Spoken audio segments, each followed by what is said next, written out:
capitalism, all of the gains in automation, it goes to the owner class. All you have to do is have everyone be an owner, and now suddenly any gain in automation is a gain for everybody.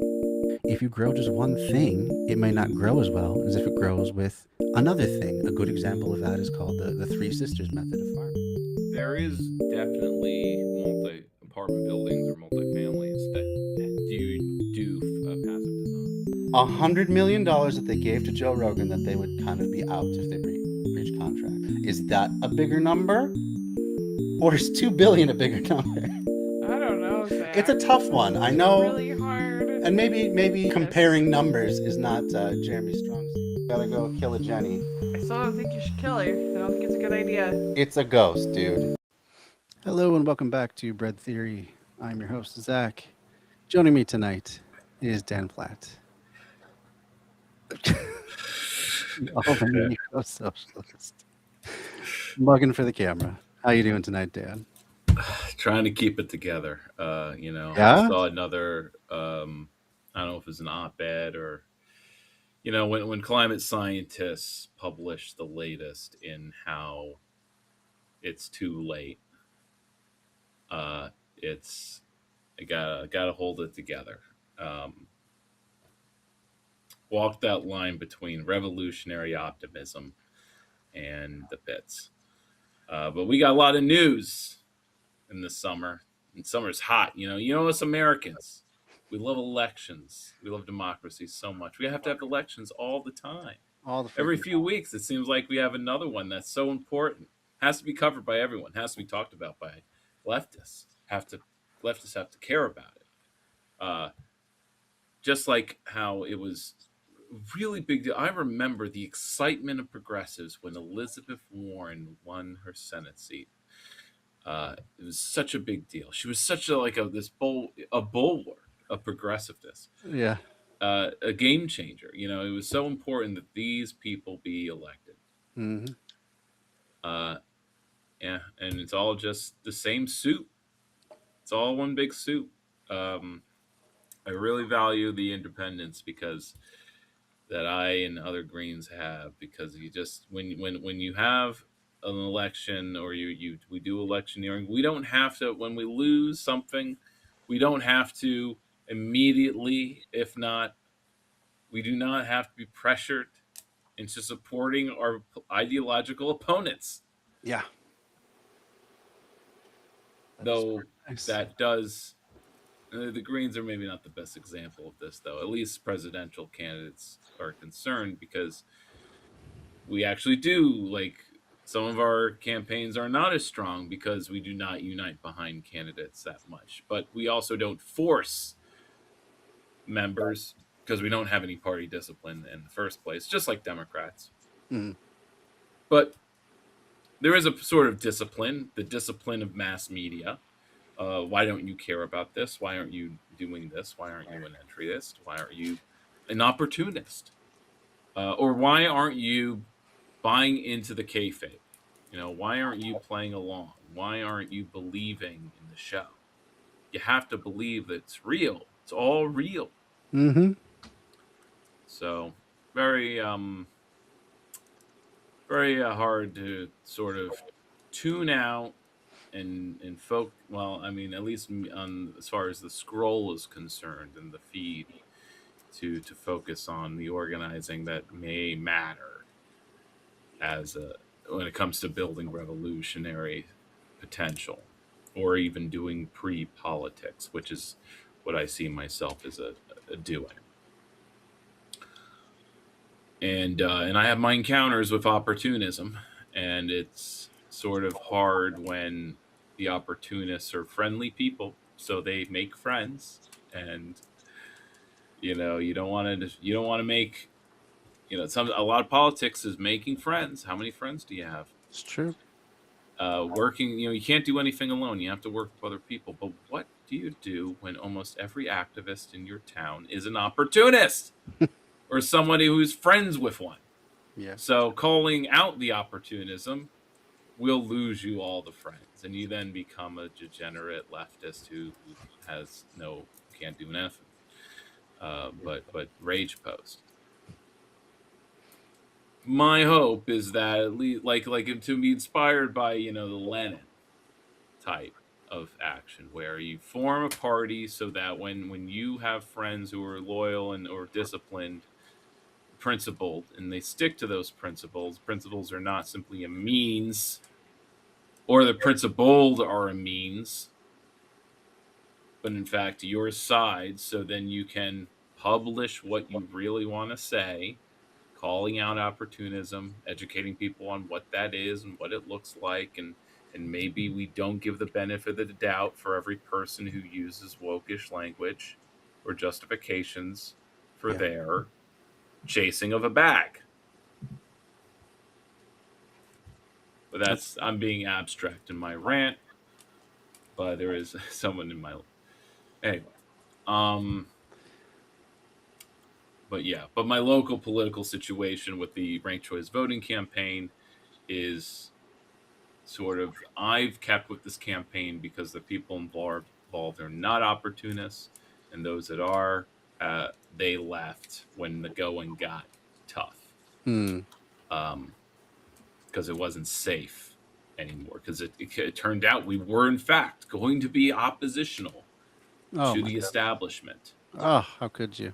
and uh, and I'm glad for that, and it's sort of coming to a if not a motto but a position that I'll take and articulate, which is I find a non-socialist green to still be more oppositional to the system and the status quo than the most Marxist-Leninist entryist.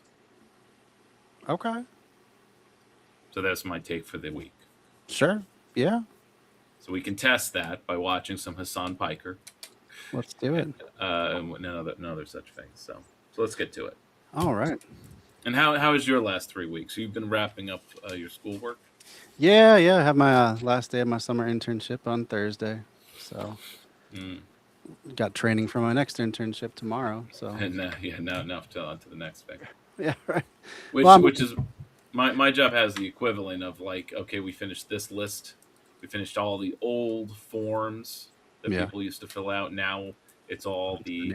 current forms, Mhm. but whether that's better or not, I'll find out in the next few weeks. But I will say that the I would like to think the clarification calls that I make would go faster, and they definitely seem fast today, mostly because I was sending a lot of emails, and we're calling it, and I actually do not like this, but we're calling what we're doing a surge. We're learning from Iraq and Afghanistan. I guess we do a Ugh. surge in basically throwing out a lot of the extra steps, which I'm okay with. Now we basically call a complainant once. If we leave a message, we send the email with the questions. If they don't respond in 5 days, we call again, but we don't leave a message. The call is literally the last chance. If they don't pick up, we simply unfile the complaint. Wow. It's a short fuse because it's 5 days. Because these are complaints sitting around for a year. Yeah. So we're not really giving people two chances to pick up. I think I will bring to the attention of my superiors that, well, a third of the of the cases I dealt with today had contact information that I had to test. I had to look up and use our investigation software to find the complainant's most recent contact information, and then I have to test it. Hmm. Right? If I send that email, then I need a day or two to know if it bounced back or if they, just check, if they got it, Right. or a phone number. I kind of need to know. I can't just take an assumption that they got it in those 5 days, or that's like, that's the 5 days they got. Yep. Um, so we'll see how things shake out by the end of the week after I've done another 30 of these. But a new on to the next phase of work and kind of grinding. Nice. So yeah. So just finishing that up. Got our big state fair coming up next week. It's like the big Minnesota annual event. So looking forward to that. Is it Color. nearby? Is that Yeah, yeah. It's um, state fairgrounds are in St. Paul, edge of St. Paul. So, um, yeah, I always look forward to that. They got weird, crazy new foods every year and Oh, stuff do like they? that. Yeah, it's a fun time. I I mean, we have a county fair of sorts, Hmm. but it's very, to me it's samey. But that's going back to my childhood. I actually kind of haven't checked it out in the last decade. Um, I don't really care to. I don't like, spend $100 on fair food I don't really like, or stalls I don't really care to buy from. Sure. Anti-consumerism. It kind of leads to kind of sometimes not doing the fun thing, or the fun thing involves going for a hike, doing Yeah. outdoorsy things. Yeah. Other people can't get outdoors without buying shit. True enough. Yeah, our state fair usually has, oh, what do they say? Over half the state comes through Mm. by the time it's done. Something like that. Maybe it's not quite that many, but anyway, Is it hundreds two of thousands weeks? of people. Yeah, it's like 10 days. Mm. Um, and one nice thing is basically every politician from Yeah. the largest to the smallest puts up a booth. So if you actually wanted to talk to anybody face to face, you Is at there a least have the socialist opportunity. route? Is there got to be a socialist row? I'm really hoping so. There's always a Green Party booth for sure. Oh yeah. And there's usually a BLM stand and some stuff like that. But Don't you know? what's Woke that? is out. Woke. Oh yeah. I'm sorry. We're Over. at woke 2.0 now. So gotta move on. We've elected socialism, and Yeah. now we don't need it anymore. We don't need it anymore. It's We a can move on. compliment. Yeah. It's in the way. It's going to cost us the moderate working class votes that we're seeking, Yeah. that we're told that we need to get. Yeah. Right. So I'm hoping that there'll be like a PSL booth. They're doing some things There recently. probably will be. I They really seem hope to so. have. They seem to be funded enough to do that. Yeah, yeah. They're opening their I forgot what they call it, Liberation Center, something like that. They're having like a bricks and mortar organization spot in Yeah, I know what you mean. Minneapolis. So that's coming up in September. So I'm guessing they might have a big push there at the fair too. But yeah, should be a good time anyway. Anyway, we can get on to looking at some vids now.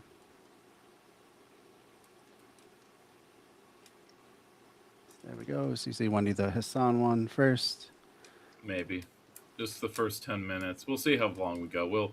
We won't stop and start like other streamers. Okay. I'll refrain because there's a lot to take in, but it's also very little at the same time. So we will probably need a bit of it before we can. I'll let you chime in when you feel like it. Sure. That's fair. I hit you.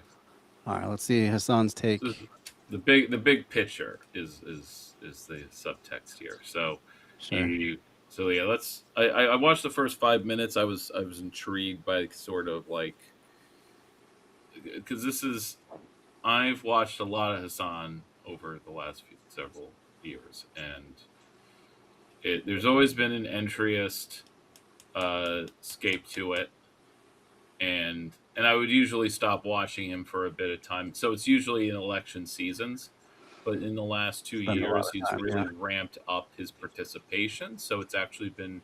It's not just during the presidential year Yeah. that he'll talk entryism, and that it's.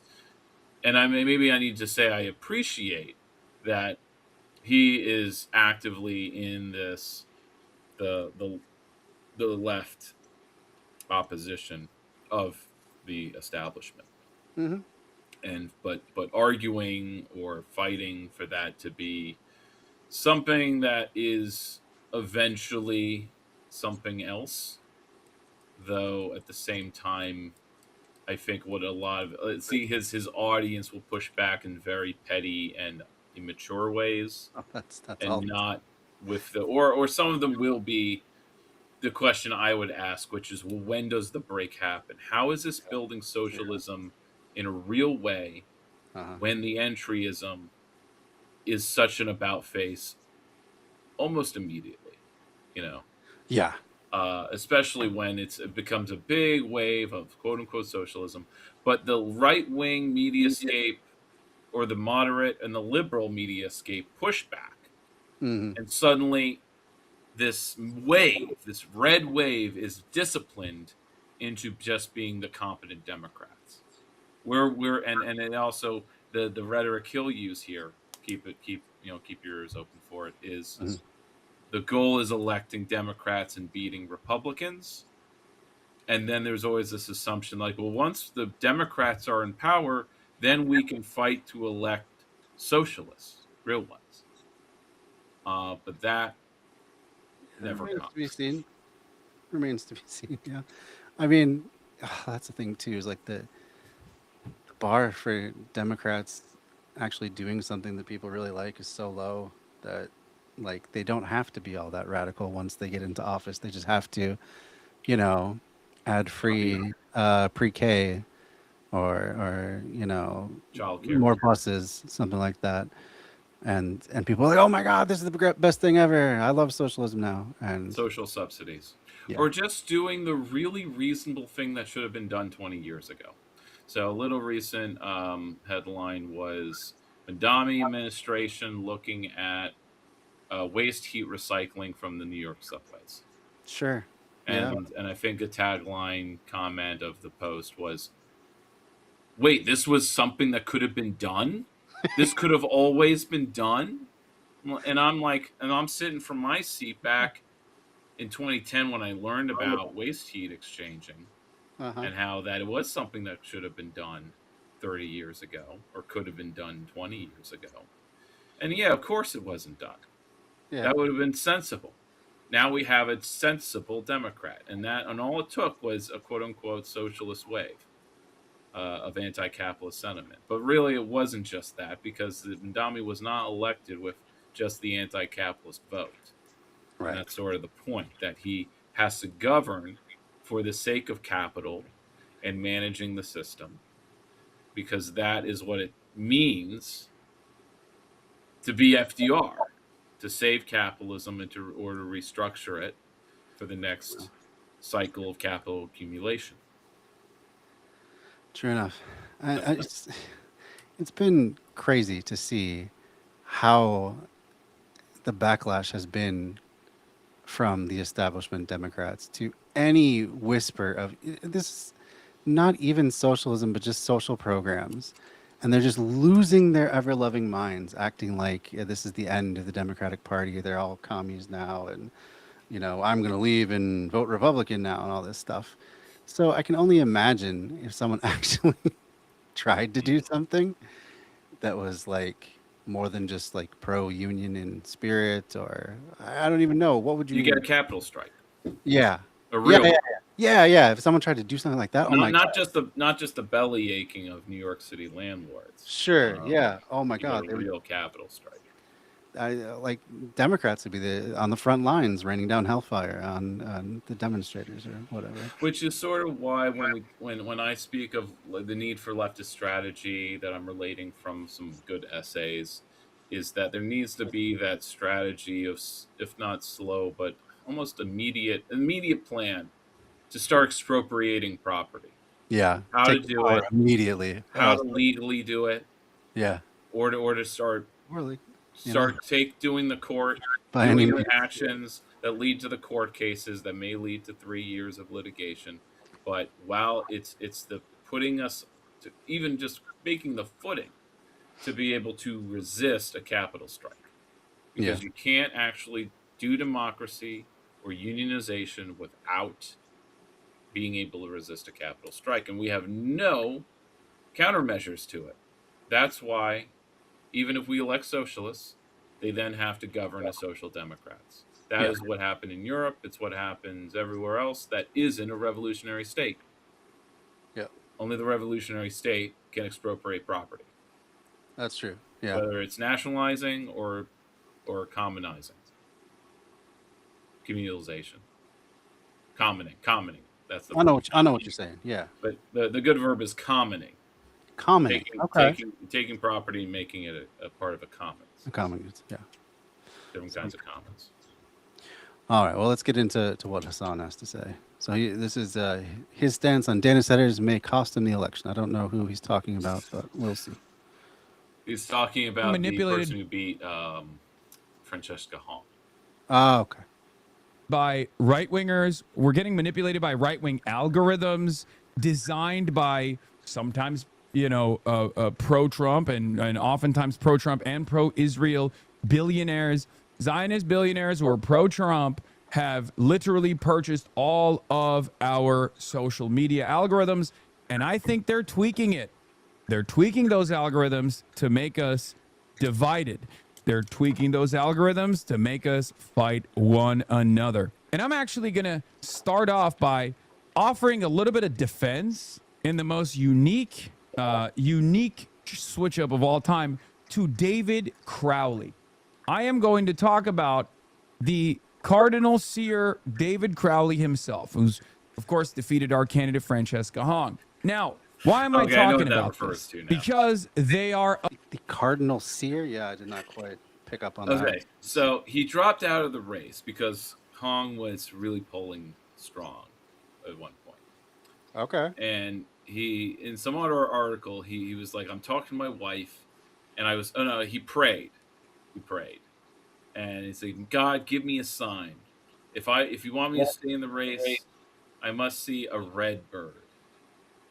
And his wife saw a cardinal.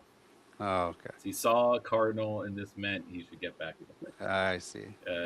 Sign from God that he was chosen. Yeah, which is very odd for U.S. politics these days. But goes to show that this is a Democrat. Yeah. But that's always the line. It's like, keep going. I actually really that's I remember what piqued my interest with the first few minutes here. About to do the exact same thing. The Democrats are going to f this up if they don't act right.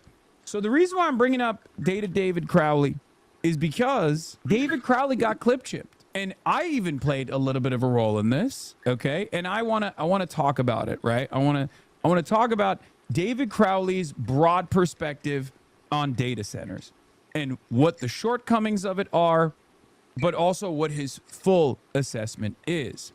And what this means for the conservatives and what their goals are.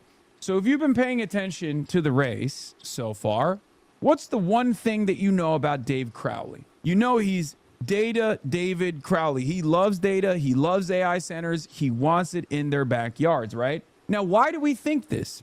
Well, partially it's because he said it, right? He said it on numerous interviews. David Crowley reiterated after winning the Democratic Party, he will not embrace the moratorium on data center development that Francesca Hong ran on. No moratorium, Crowley said in an interview. Now, here's the problem. Tom Tiffany has been pivoting and at least making himself seem like he's anti-data centers, or at least more anti-data center than David Crowley. So Dave Weigel posted, clever use of clipping by the Tiffany campaign. The video cuts right after Crowley says he doesn't want to support a moratorium before he lays out his position and criticizes Trump for wanting data centers without conditions to help locals and taxpayers. But look at all the QTs. It's all people convinced that Tiffany just outflanked Crowley. I don't agree with David Crowley's policy on this. I think a moratorium is better. A moratorium is better politics. A moratorium is better policy. Why? Because that way you can actually take a hardline stance that people can associate with, people can understand. So that's one. But the reason why Dave Weigel is posting this longer, it's not even a hard stance, because a moratorium is, for the most part, a delay. Yeah, a pause. A delay. Now, in New York, we had a moratorium on fracking, and that was almost a functional ban because the moratorium was a delay for the environmental study of it, which would show that it poisons the water and no one should be near it. Yeah. So it effectively banned fracking, and I think led to the either passing of it or the state banned fracking, but through health regulations. Sure. That is not the same thing we can do with data centers. It really does need to be a restriction of development by saying we're going to limit how big something can be and how much energy it can suck up. Which in New York, we actually have this agency where when a project, they have to basically let the grid know how much energy they expect to use. Sure. and then they get approval or denied based on like the application they put in, which was the first step that the data center being proposed for my city or area is. And by the way, again, they put forward proposals saying they were going to use 150 megawatts, Hmm. which is just That's a lot massive. It's the for one building. Yeah.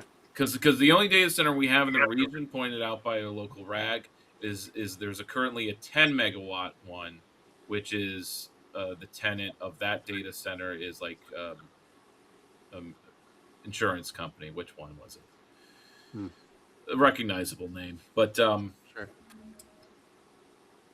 so anyway, we're going into the explanation that Democrat or Republican, their stance on data centers is virtually the same. Sometimes the only difference is how they talk about it. You know, one frames it as, well, I'm for people choosing, right? And the other, and the Republican will be, well, I'm for the markets choosing. But that they're essentially saying the same thing. And Hong maybe being the progressive, the socialist. The difference was moratorium, delay. Okay, let's keep going. David Crowley's position on data centers is actually the exact same as Tom Tiffany's position on data centers. And Tom Tiffany understands that there is a lot of appetite for anti-data center comments from candidates. He's doing this. That's really the thing, is like these are massively unpopular right now. It's hard to think of a bigger pariah. Oh, looks like you've frozen. Oh, you didn't froze. Okay. No, I just bet. It's hard to think of a bigger pariah than data centers right now. And the idea that any politician would have any like strong support for data centers, it doesn't make sense. It seems like political suicide. Well, except capital needs them. This is Sure, but like capital's investing in. So if there's you're so going to many have ways. capital investment, which is why Trump is able to say data center is great, it brings jobs. Yeah. This is And the that's tax and fine. property taxes. But like, there's so many weaselly ways where you could be like, "Oh, I'm not really for data centers," and I might But be, I am for I raising might be property supportive of taxes. a moratorium, and then once you get in, just be like, "Oh yeah, okay, go for it." We got to study this. It's just the optic. Yeah, sure. Yeah, I need more. Take a wishy-washy centrist position, but like to actually be for it, that doesn't make sense optics wise. But whatever. Well, that's the thing. None of these candidates are saying they're for it. But they don't have to say they're for something. You don't have to say you're for Coelho DeVille's puppy fur coat mill. All right. You simply have to take her donation and then give non-answers whenever the topic of fur coats comes up. Yeah. I'm saying, well, fur coats add to the economy. They do. Yeah. She's a great property. She's a job creator, property tax revenue. This is pro-worker. Yeah. Right. That's true. How many people do the starving artists who took in those puppies? How many people do they employ? Yeah. Right. Zero. That's how many. Actually, what? Never mind. Anyway. To depress left voter turnout. He's also doing this so he can dupe those moderates, those independents in the middle who despise data centers as do the Republicans. Traveling and talking to many people, I want to address something that we've been talking about that people have asked questions about, and that is the data centers here in the state of Wisconsin, right? And I want to be very clear. Local communities should be the end all, be all when it comes down to data centers. They should be able to make the decisions when it comes down to data centers. And if they don't want a data center, they should not be forced to have a data center. And there's no and, ifs, or buts about that. I want to be very. I see. Now his position is more clear. So he can pretend like he is, for the rights of small communities and stuff like that. But when none of them have the money to mount a legal defense to challenge a data center coming in, well, I mean, that's just too bad, I guess. That's all. That's a good counter and critique. mine that came to mind hearing this answer is the answer, and then maybe it's because climate change is on my mind. It is summer. Sure. Um, it's the failure of liberal policy to address collective crises. Sure. Yeah. Make it very individual. So I mean, there. Okay, so some people, and a lot. So like, there's different ways of opposing something because something does have wide, mainstream negative. Data centers has a negative connotation, or it's sorry, unpopular, because you can oppose it because of local grounds, because of the noise and the local water use and the local power drain. Yeah. It's a minority position to be an environmentalist or see it from a climate change perspective and see the massive carbon sink and pollution and just the carbon, the footprint, the ecological footprint. And that it, like, okay, let's say half of the communities, the urban ones, half the people say they don't want a data center. That means the other half do allow them to build them there. And then we increase our emissions and bake, and we all fry, and we're all burned, and we're all burned. Yeah. So you end up getting. This is the for it. failure Yeah. of all these Democrats and all of these liberals and all these soc Dems even. They don't, and so like the name of this is Think Big Picture. They're not thinking big picture, because the big picture is we need to just ban data centers above 10 megawatts. Yeah. And this shouldn't mean 1 million 10 megawatt centers, of course. Yeah. It means we limit the build out of any particular industry, Right. and we start having our limits. Now, this is impossible under capitalism, but this is where and this is I just want to present my alternative vision of politics now, from all the naysaying that I'm going to be doing, or I'm doing now, is that like the thing about like the entry of strategy is that the argument is we need to build up socialism's credibility, and that means winning and governing. But if we're governing as the management of capitalism, we're doing so because we're not ready yet. That we weren't able to take power as socialists, taking power to do the expropriation of property. Sure. We weren't ready yet. We didn't do enough voter education. We didn't do enough building of our own infrastructure. The argument that we need to use the Democratic Party's infrastructure, their ballot, their election process. That's all saying we're not. It's a the recognition that we don't have our own infrastructure, and it would take too long to build it out. But really, it's a false. Well, well, I don't want to say it's a false choice, but it's the wrong choice to write off something for taking too long, when you can spend the same 10 years doing entryism and getting, just marginal, just slowing down the slaughter of our environment or planet. And in which case, when I look at the graphs of like where we need to be, it was just a graph about electrification, which isn't good enough to me. Of course, that doesn't mean we're actually lowering emissions, but it was like, here's where we should be in electrification, 50%, but we're down here at 15%. And we're just like, we would need to be exponentially growing if we were to reach the target. But only China's actually doing that. Everyone else is still like this. It's still growing at 2%. Yeah. There's no seriousness to this from leadership, of course. And that's just because capitalist interests are not serious about tackling, or unable, rather, it's in the nature, the structure, to not be able to tackle a collective problem. Yeah. And we need to build our collectivist infrastructure before we take it to mainstream politics. So it's sort of it hurts to say we need to stay marginal or work on the margins, and that's sort of where anarchists have always thought.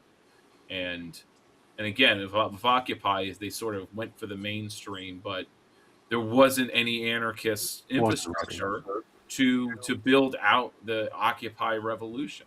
Yeah, they didn't have a focus, a way to go Yeah, towards a making big a material gain. a syndicalist collectives Right. and organizations. A federation. There was no federation. The occupied groups couldn't federate. Sure. We didn't have a big convention. We should have.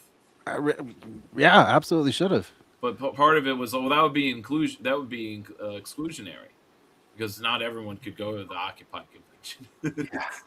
It would have to be delegates, and then you'd have to accept a delegated democracy, which is not the direct democracy we were doing in the camps. Anyway, I'm getting sidetracked. No, yeah. I mean, there's absolutely no way to bring everybody together. No, but it's hard to say. Like, look, we just need to keep building our own stuff, because we're not ready to do socialist politics, and it's when you think about it's wrong to compare ourselves to the Russian Revolution, but like it was to 20 years of what the left, they were underground, they were completely suppressed, but then they were like party building within during the war. Yeah. And all that organizing happened during the war because it was such an acute crisis. Everyone was starving. Yeah.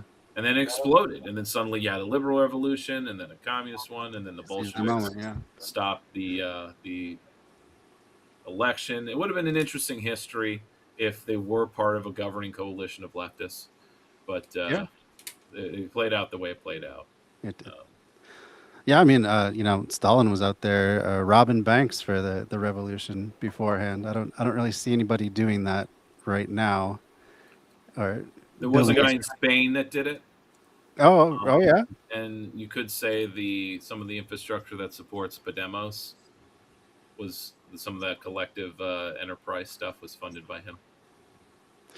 But yeah, I mean, certainly there's other ways to do it besides robbing banks. He didn't literally rob the bank, by the way. He simply took out a huge loan and then just didn't pay anything. Didn't pay it, yeah. And he just took the money and then he gave it to other people, and then he fled the country.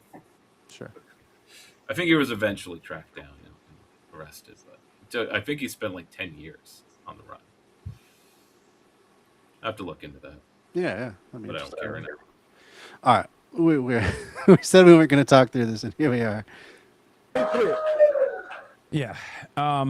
This is the Tom Tiffany position as well, for the record. Isn't that the status quo? Yes, it is the status quo. And yes, people are very upset at the status quo. But such is the nature of establishment Democrats. This is yet another instance where Democrats end up, due to their centrist positions, due to their moderation positions, they end up losing to disingenuous liars on the Republican side. This is the fault of the Democrats at the end of the day. Obviously, the Republicans are lying, but we know that they're always going to lie. So either address that they're lying or establish a position that is so clear that people don't misunderstand it. And it's identical to what happened in 2024. Both parties were pro-Israel continuing its genocide. One party was responsible for the genocide. It was the Democrats. And the Kamala Harris campaign refused to cut the dead weight, refused to pivot, refused to say that they're against genocide, right? And what did Donald Trump do? Donald Trump was not interested in actually stopping the genocide. He continued it. We know he's the president now, right? But during the campaign, he presented himself as the peace candidate. We will keep America out of foolish, stupid, ridiculous foreign wars. He presented himself as the peaceful dove. He even went to Dearborn and said, I'm going to end the war. He sent letters that I have seen photos of. He sent handwritten letters to community leaders in Dearborn, lying to them, saying he's going to do everything in his power to bring Israel to heel. A lot of this conversation gets forgotten. And what did the Democrats do? Democrats brought the AIPAC attack dog, Richie Torres, Jeffrey Epstein's friend Bill Clinton, to Michigan to campaign on how pro-Israel they actually were. You have to remember, you're positioning yourself in a very short period of time as for or against a particular position. If Republicans at least dignify their audience and lie to them, and the Democrats constantly take this like unbelievably centrist position, then of course people who are not paying close attention to anything are going to go, well, okay, I never thought I would vote for a Republican, but he's the one who's anti-data center. This is the issue. This is the problem. Do you understand? So there should be no world where David Crowley and Tom Tiffany have the same position on data centers. David Crowley should be objecting to more data centers being built. He should. Except the He one should be where it's a objecting to it. uniparty, He should be. we need to build an independent one. Yeah.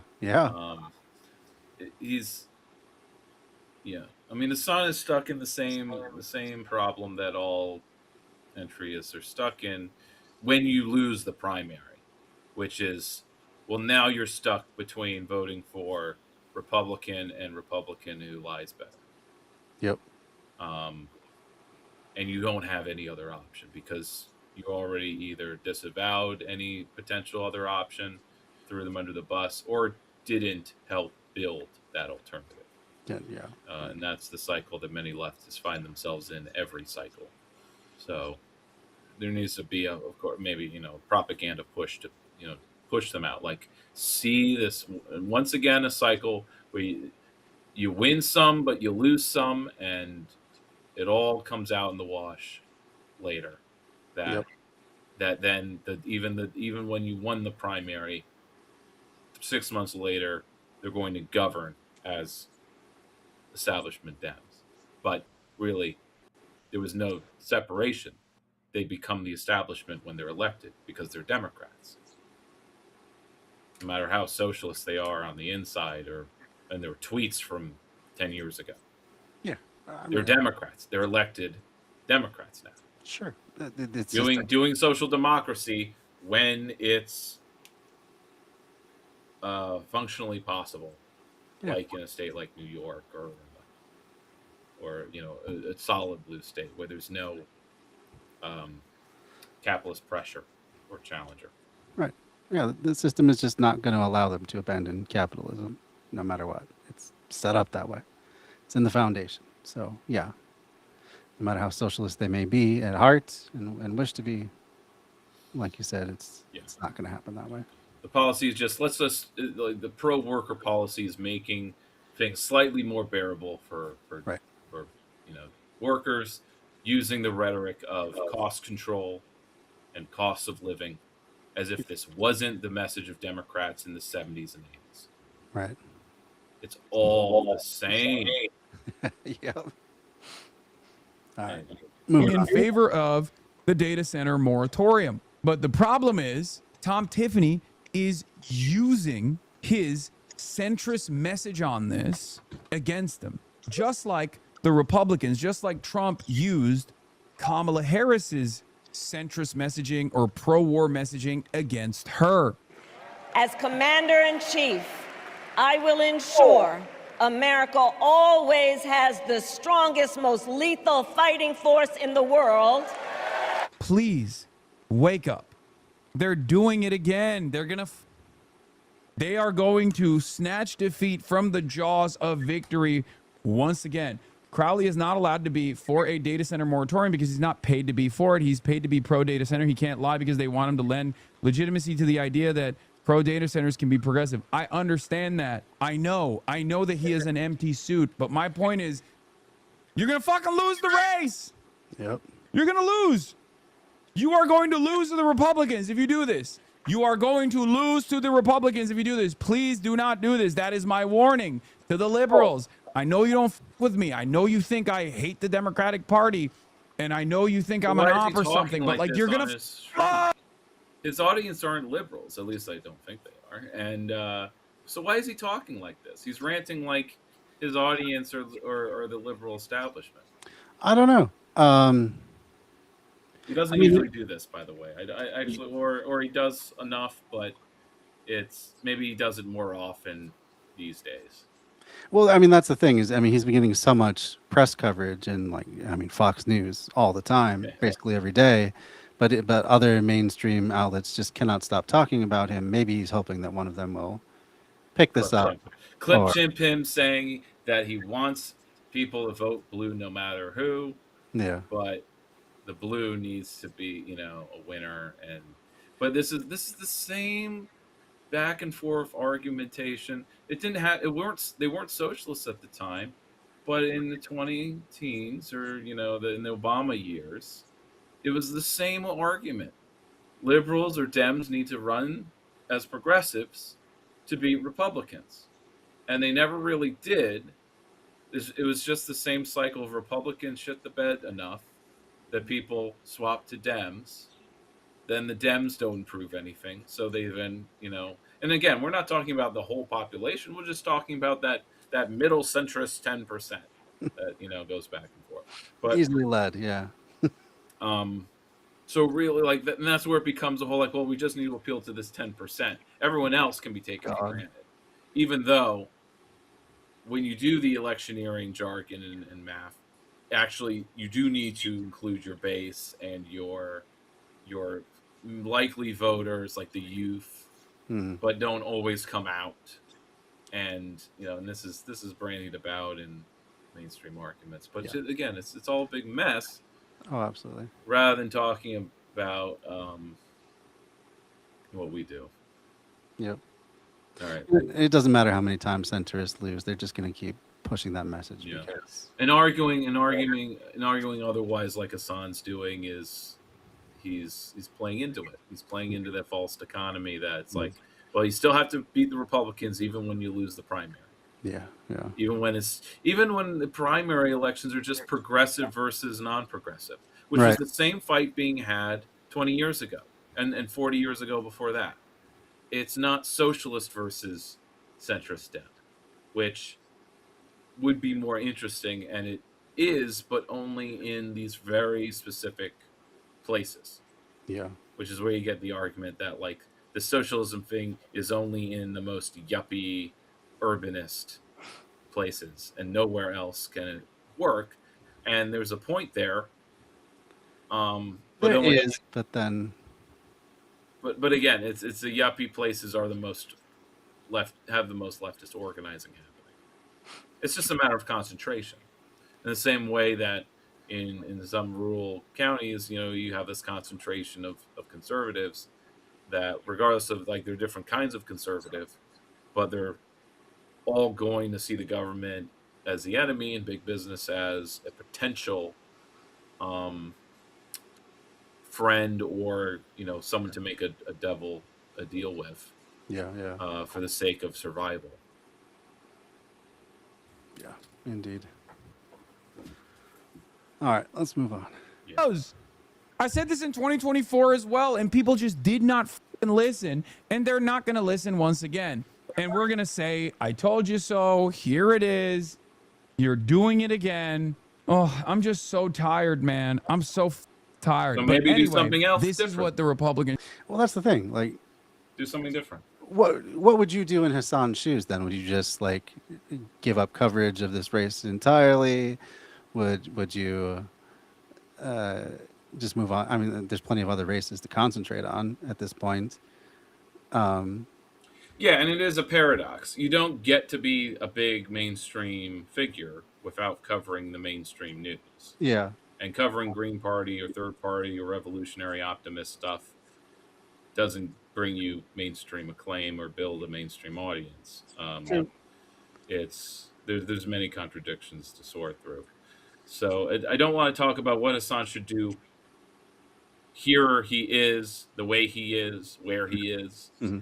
It's the abstract, someone who is fed up with this cycle of bullshit and the false choice being made within entryism. Mm. And regardless of whether you have the opportunity to do kayfabe or to feel like you're part of some team in a bigger struggle when you're really just a spectator, the message is, wouldn't you rather actually do something? And you're able to do something that matters and not feel like you're being cheated or conned or being a mark. Sure. Which is why. And by the way, I'm parroting FD Signifier, who is somehow remarkably cool to me now. I was sort of on the fence about whether he had like good political positions, and he's been pretty good at it. It's because he keeps it close to the chest, but he's also really cynical. But it's like that's where it's like you need to. I think I've read this a few times. You need to lose hope before you can build up what's better. But by that meaning, you need to lose hope in entryism and politics as it is before you can build something new, something better. And people need to get. Yeah. And this is a Zizek quote. I think I'm now parroting. I'm repeating of like you need to be a pessimist. I'm a pessimist. Only a pessimist can actually have use their imagination outside of the mainstream poison loop. Yeah. Yeah, that's a good point. Hassan is in and he's frustrated by. And Yeah. that's sort of my observation from a decade of listening to progressive media between 2008 and 2012, which is just not a decade, 4 years. Yeah. But that was my media diet was progressive media because that's what existed. There wasn't any real leftist media yet. Right. And it was all progressive. But what I observed was the constant frustration that Hassan now finds himself in. Yeah. Or constantly finds himself in because he's playing the game where we can't win. We can win the short term when our guy wins the belt, but then he's going to lose it next week. I'm just using the No, that's a good analogy. wrestling analogy. Because that is how it goes. It's just passing it back and forth between the two parts. FD uses the wrestling analogy of kayfabe because he used a clip that I'd never seen before of like, so it was in the 80s where kayfabe sort of started to weaken because of a scandal involving two wrestlers who in the ring hate each other and their stories are like they're the opposite. Yeah. But then they actually hang out and do drugs together. Yeah. The Iron Sheik and Hacksaw Jim Duggan. Oh yeah. And it broke the veneer, or rather, it broke the illusion of the reality of the ring, and it makes wrestling better when you're in on the joke. But you had some diehards who threw a fit and they were sobbing like, "I want this to be real. I want it to be real. I can't be. I need to believe." And there's definitely an audience that just wants it to be real because what else do they have? And It's true. I feel that tug even myself, thinking, oh, well, wait a minute. DSA is starting to win here and there and other places. They're starting to prove themselves. What if they actually do challenge the establishment in some meaningful way? The establishment is certainly terrified of them. There's op-ed pieces constantly about how they're the end of the Democratic Party and we all need to oppose them and blah, blah, blah, blah, blah. And what if AOC was Or what if she did actually get in and do some good stuff? Yeah, but like, then there's the pessimist side of me too. That's just like, well, I mean, they might He's do already saying that any policy that is left of Bernie Sanders, I guess, is null and void. And saying you support Medicare for all, which most of the Dems elected basically say they don't. Jeffries, for example. Yeah.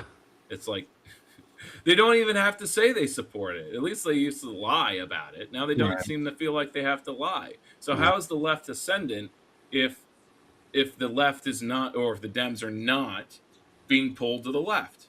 Right. If they, but there's always going to be this dynamic of when the left starts winning these primaries, there's this assumption that the Democrats will be pulled to the left. But it never happens. No. That should be evidence that the entryist theory is wrong. Can't. It's tested. It's been experimented. The tests have been done. The tests are in.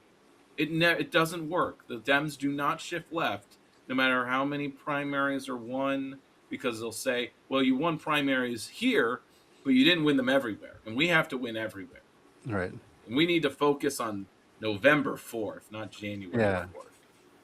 Be broadly electable. But I'm reminded of it's unfortunately from a cozy game that I just jumped back into, and where you have branching paths. It's called growing up, and you can take on different jobs, and you sort of apprentice under various professions, one of them being a magician. And at the end of the arc of the storyline for this person, so the arc is like you're talking to her up on like an overview of the city, and it ends with her pretending to jump off the ledge. But she jumps off and everyone's rushes over, and she's there floating, and then it's like everyone's kind of like kind of confused and awestruck, like what the hell, and it's just text, by the way. She taps her foot to show that she's on a glass plane because it wobbles, and the illusion is broken, and everybody is like relieved and claps, you know. And she, as she disappears again, but then sort of slinks back, she tells you, your character,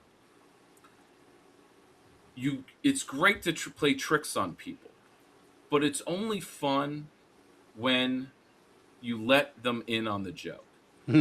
or the trick. You have to let them in on the trick. Yeah. Be wary of those who don't bring you in on the trick. Don't let you know what the joke is or what the trick is. Those are the people that are just really deceiving. So the magician is showing, like, you know, what makes my tricks entertainment and valuable and fun and positive is that I did the little heel tap to let people in on what the trick was. And that's when everyone could now be part of it. It's inclusionary. So when we are doing our leftist propaganda and we're tricking people into being socialists, we need to let them in on the trick. We need to tell them what we're doing. We need to break it down. We need to be Penn and Teller. Not Ben and Jerry, but Yeah, I was combining the two. Where the show is doing a trick and then half showing how you did it. Yeah. Although they didn't actually, when they did their stage show, they actually didn't show you how to do the tricks. But you had that really entertaining show of the 90s, the Masked Magician. I remember that one. And it was so great. But magicians were like the wrestling crowd upset. Yeah. They're ruining it. But that's what got magic actually unstuck from its mores and created the sort of better magic shows of the 21st century, which are like, we're telling you, we're not really always going to tell you how we're doing a trick, but we're joking as we do it because it is a trick.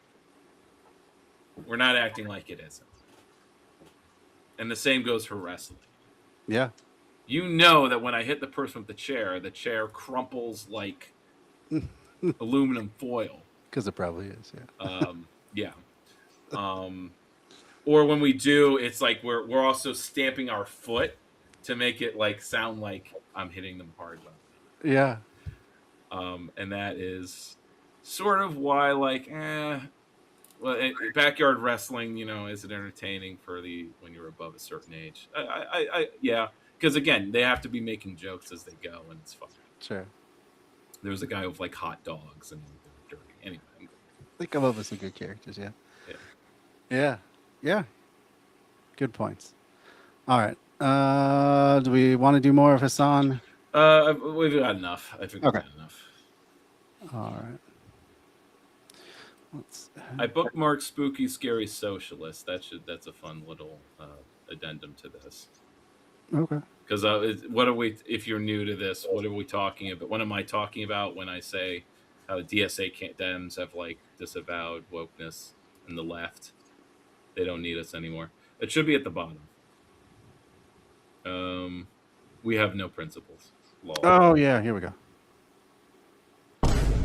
Social Democrats are now bragging about abandoning all their principles. I called it really early. 2 weeks ago, I had this little segment called Don't Let Palestine Be the Next Woke 1.0, and I was specifically referring to this tweet by Ch saying, Woke 1 was crazy. And so I was seeing already at this point, a couple weeks ago, various Social Democrats floating this as a way to squeeze past their past positions in 2020, where they were talking about defunding the police or abolishing demolishing prisons or whatever. And so I was saying, yeah, they're gonna do this exact same thing with Palestine. The funny thing is, literally less than a week after I put out this clip, they are openly saying it. They are citing this exact tweet whenever they're asked about defunding the police. So let me go over what AOC had to say, where she is asked about this DSA candidate in Wisconsin, Francesca Hong's old position on defunding the police. Is that Francesca Hong has made clear her present stances to her electorate. Yeah, she's moved away from a lot right, of that. she's moved away from it. And I have a local city councilman that has this saying, woke one was crazy. Woke one was crazy. Look at her smile. I have never seen AOC this happy.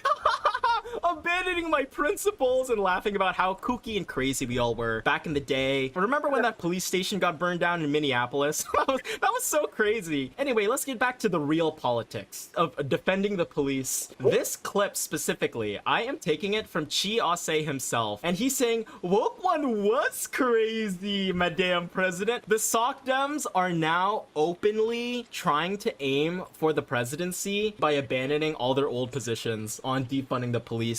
They're not even hiding the opportunism. The thread keeps going, may I add. AOC responds to the tweet, and she's like, your influence, and then she does the little glitter emoji, and Chi Ase responds with the Haley Stevens edit. I'm a lady killer, I'm a lady killer. Your influence in getting me to abandon all my old principles were so amazing. Chi Ase, you're my favorite Social Democratic Council member in New York City. I'm a lady killer, I'm a lady killer. It is very funny to see Social Democrats praise Haley Stevens. Once again, the same lady who said, I see Israel in my dreams. Israel comes to me in my dreams. I see Israel's future. Who got $60 million plus in corporate PAC money and APAC money against Abdul El Sayed. Now they're all praising Haley Stevens because she is quote unquote campaigning for Abdul. Y'all were calling her a Zionist shill. Y'all were calling her Netanyahu's puppet, saying she cared more about Israel's future than Michigan's future. But then the moment Abdul won, they're all like, it's okay. We can all post edits of her. She's growing on me. We all like her. I love this video. Plus, mad respect for Haley Stevens for backing Abdul immediately after the primary. No principles at all. They can even stand on business about the I see Israel in my dreams lady. Now she's on their side. And so the worst part is, this has now infected all of social democratic discourse in the United States. Because now Zoran Mamdani is getting asked the same exact question. Do you think woke one was crazy? Just now, like it's AOC not infected said. as far as... woke one was So, in an episode of Bad Faith podcast with FD Signifier, which I highly recommend, maybe I'll include that. We need to include a link to that. But it's longer, as long as our stream is. But it's in there that Brianna Joy Gray set up a montage of not just these two clips of AOC and Mandami, but like 5 examples of the same question being asked by mainstream news or anchors or journalists to Sock Dem politicians. And they also give the same answer. That should be triggering some set off some warming bells. That this is not some master plan where it was all a setup of some kind, but just that this is the pattern of the flow of things. Yeah. So we should pull back towards the middle. We can pay attention to. I'm just saying we don't need to be conspiratorial about it. It's just no. It's just you get consumed by the corporate party and become a part of it. Yeah. And it's you can't say you're principled, or rather, what helps in being able to say you're principled is that when you do change your mind, which by the way is not going back on a campaign promise or going back on a position you campaigned for, and now the situation's different because now you're in office. Things got that's just standard American politicking, which is why politicians are like considered untrustworthy professions like lawyers, because they're always acting in an adversarial way as well. So to have a less adversarial politics is to basically reject electioneering as it stands now. Anyway, different issue. I lost my train of thought. That's all right. We can keep on. Keep on. Oh, but the cavalcade of like FD was like, oh man, I never saw it all at once like that. It was really important. So I kind of recommend it because there's these two examples. There's also a few others of candidates. Abdul maybe, but Abdul, again, not a socialist in the first place. No, not even all that progressive. But Hong was an example too. She was basically being asked about her past tweets that were more radical. But this is like sort of the superficiality of when people do edgy tweets in the first place. Be wary of those that are doing that because then they are superficial and they're not doing things based on principle. Right. Their principle, if their principles lead them to flashy optics, then they're not really good principles. But if you do, anyway, my point was, if people do change their minds, they need to be able to say how it still relates to their principles.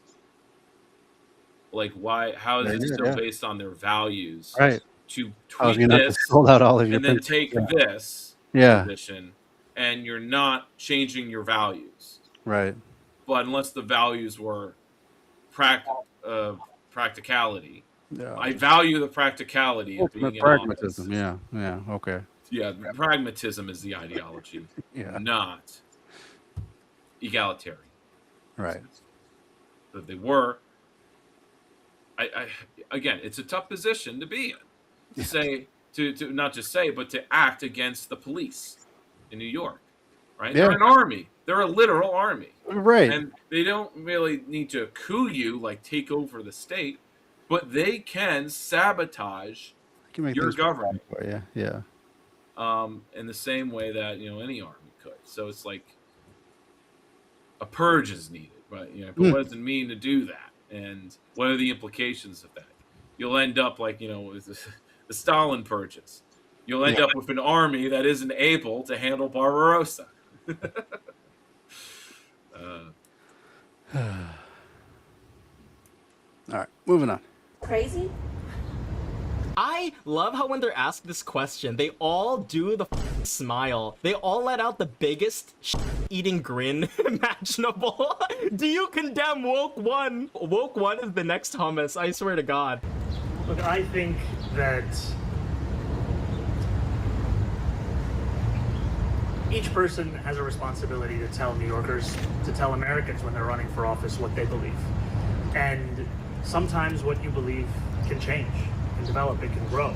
And I know that there are some for whom they still believe in that. I've made very clear that I do not believe in defunding the police, that I will not be. We might all be against data centers now. Quite literally. But will we be tomorrow? We need to be open to change, Zach. That I guess I had not considered that. We just do the opposite of what we stand for. It's the same, also the same liberalism or the same rhetoric of like individuals have their beliefs. Individual communities can say yes or no to data centers. And so it smacks against the universality of the leftists or even the SOCDEM project. No, absolutely. Is their policy going to be universal? No, actually, it won't be. Or they won't be able to deliver it. Yeah, or are we going like the states' rights route, like they did in trying to appease? Yeah. Some neighborhoods will have a City One grocery, and others will not. Yeah. Well, it's all about choice and making choices, and there's no actual principle behind anything. Just a strategy that was tested a century ago, and it was the revolutionary one that kind of actually delivered long-lasting results. Even the New Deal, when we talk about the victories of the New Deal, it's the big height of America with its great tax rate that progressives say we should go back to, and that's the SOCDEM position. Their big radical position, yeah. Oh my God. It was just 15 years. It was just 15 years. And I'm sorry, I don't want to win for 15 years. Yeah, and then go right back to capitalist, domination. Yeah. But really, there was an article or a book where it was just like that 15 years was something that capital could abide because they were doing so well, because American capitalists were so dominant in the world that they could allow unions to have bargaining power and pay that high top tax rate. They could abide by that.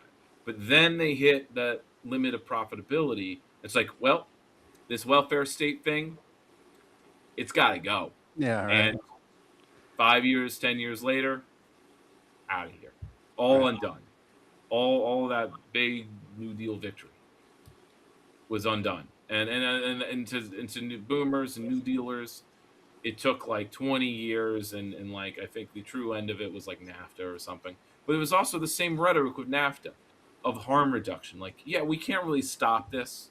This is all the Democrats. Oh yeah, we can't stop this, but let's just make sure we have some education and some programs to blunt the damage to our factory workers. I remember all that. And none of it occurred. None of it came through. They didn't come through because it was all big loss. It's gotten worse and worse. And it's the same strategies, whether it be a establishment dem or a DSA dem. It's like, can we just make things a little better? And the more radical are like, well, we're organizing tenants and we're doing the mutual aid so that we have, at least we work in those muscles to do, a pre politics so that we can eventually do our own independent politics. Right. Right. And that's good. But then it has to be independent politics that you're gunning for. And I'm not always hearing a commitment to that as strongly as I want, or it doesn't feel very strong because it's within this entryist package. Even as it's the dynamic of the last month, I guess, of the DSA, or at least a caucus or two of it, putting out its new platform, which is a strong eco-socialist vision. It's essentially a communist platform. And that's what's kind of like, I don't know if that was the spark of it, but that's certainly what's being used as ammo against the social democrats that have been elected. And they've had to backpedal and basically say, no, I'm actually not with the national DSA. That's what AOC just did. It's like, oh, I'm only New York City DSA member, which is incorrect. You're a member of DSA nationally, and you join a chapter. Chapters are not independent of the national. They're not. I mean, they can have their own policies and strategy and whatnot. True, but when you pay dues, you're paying dues to the national, and the national shares with the local, not the other way around. Yeah, that makes sense. Gotta have some kind of central organizing. All right, this is Sorry. One of the biggest police budgets on the planet is comparable to some countries' militaries. And he still wants to be like, well, I do not believe in defunding the police. This is a perfectly normal-sized budget. And so who is the guy who started this all? Who is this Chiase guy? And if y'all think his name sounds familiar, it is because he was very famously backstabbed by Zoran himself. This guy tried to run a primary against Hakeem Jeffries, and DSA recommended against endorsing him. And the person who convinced DSA to not endorse this guy was Zoran himself. This guy literally got backstabbed by the DSA. He got backstabbed by Zoran. And now he's influencing them to abandon their principles. Social democrats are all snakes. All they'll do is abandon their principles and backstab each other. And even the people who get backstabbed by other social democrats will loudly tout abandoning their own principles. American socialism is just social democrats backstabbing each other. The real tragedy, of course, is seeing their old positions. So this is what AOC was talking about previously. Because violence is a symptom of a diseased society and community. Whether it's war, or whether it's mass incarceration, or there's children on the border, and how we connect these issues in universality is based on deep meditation of our principles. The idea of trying to move beyond mass incarceration, of trying to move beyond the deep violence embedded within the bourgeois capitalist state. I mean, there was something aspirational here that's lost. And now, looking back, all AOC has to say about this aspirational view of what society could be is, whoa, that was crazy. Remember when I talked about children being fed and having hope for a society that can move beyond mass incarceration? That was so crazy. NYPD. Anyway, vote for me for president, guys. You could sense some sort of aspiration beyond just the immediate status quo from these sock dems back in 2020. Here's Zoran's old tweet where he's saying, we don't need an investigation to know that NYPD is racist, anti-queer, and a major threat to public safety. What we need to do is hashtag defund the NYPD. But your deal with NYC mayor uses budget tricks to keep as many cops as possible on the beat. No to fake cuts. Defund the police. He went from this to straight up saying, I no longer believe in this. That was 6 years ago that he said that. It said June of 2020. I think he was assembly person, or maybe he was on the council, and then he became assembly the next year or so. Well, whatever he was at the time, like, if all it takes is 6 years to completely run away from everything you stand for to a very center progressive-ish position. It's depressing, but it's only destiny when it's entryism is, my optimistic take. Yeah. That Cam Gordon never had to drop any of his positions or principles. Right. And he only lost, and he was only drummed out of his seat, as he explained that. And this is actually, it's weird that this turnaround is only happening now, when really, well, I guess technically it did for the Biden years. The reason why DSA, the radical left, was pretty quiet between 2020 and 24 is because there actually was this conservative, moderate lib backlash to the radical left, BLM, wokeness in 2020. COVID kind of made the contradictions really stark. And in Minneapolis, maybe you were there, conservative Dems swept in 2020. And Cam Gordon was out when he was leading the charge on restructuring the police into a public safety bureau, defunding the police. He was really working to do that. And him and others he was working with were swept out. And he said, there was a huge backlash to the riots. And the lesson for the left, if leftish, in 2020, 2021, was we needed to step back. We really weren't popular. We had to build up. No one was ready for our ideas. Even my friends, when I taught, defund the police, was like they weren't against it, but they didn't like the rhetoric. They didn't like the posture. I heard that a lot too. Just having a big vision, was too much at once. And though I didn't see 4 years of hard education, well, I guess the reality is the 4 years were spent sort of building ourselves or consolidating a little bit, talking about DSA chapters to be what they are now, which is a force that can elect people. Now, that wasn't done overnight. And certainly New York City DSA was working hard all those years. But they were doing so not running on defunding the police. I don't think Mandami was running on it in the mayoral race. He had to... I'm sure not. Yeah, he was not. Again, the big argument was, or the big, he was so successful. He just ran on bread and butter issues and cost of living, just basic, just regular Democrat. Yeah, sure. So there really wasn't anything socialist about his campaign at the end of the day.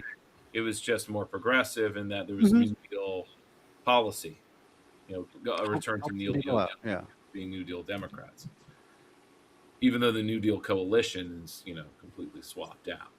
But, replace Irish with blacks and Italians with Hispanics, and you're about there. Or with Southeast Asians, various ethnicities, nationalities. And you have a new multi-ethnic coalition for social democracy.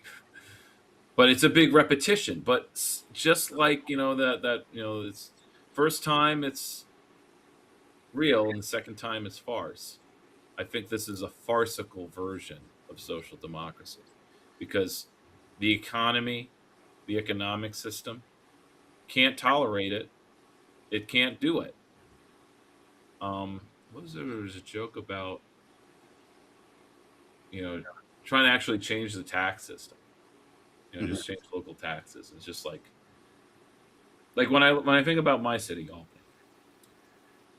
we have a new mayor who is apparently was completely unaware that we had a fiscal problem. But as she's been having meetings, and so she put out a mid-year report, which is a new thing. So this is her being like more transparent. She puts out more state reports, which I guess is a good thing. She's, instead of waiting till the end of the year to basically say, we're going to have a 55 million deficit in 2 years. It's going to be 30 million next year, 55 million the year after that. And it was like 15 million like this year. It's bad. And there's a lot of it's mostly healthcare costs and other, the captive, the things that were a captive audience to capitalist interests, and the debt service. Albany has quite a lot of debt, which is ironic because I think the argument from the data guy is we need to bring in the state controller to kind of sort this out for us, and not our internal asshole, the machine people who made this mess.